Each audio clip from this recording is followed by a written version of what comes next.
कोकणचो रुबा भारी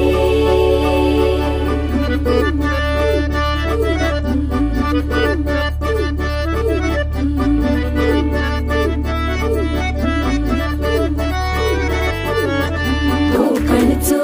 रुबा भारी माझ्या कोकणचो बाई तोरो भारी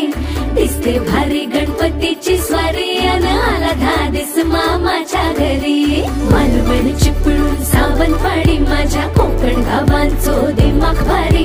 दिसते भारी गणपतीची स्वारी माझ्या कोकणा वाटे तुम्ही वलवा गाडी धमाधमान हाका गाडी माझ्या कोकणचो रस्तो नागमोडी कारी न येवा बशी न येवा नाही तर सुसाट आगीन गाडी मुंबई पुण्याचे रस्ते सोडा माझ्या कोकणा वाटे तुम्ही वलवा गाडी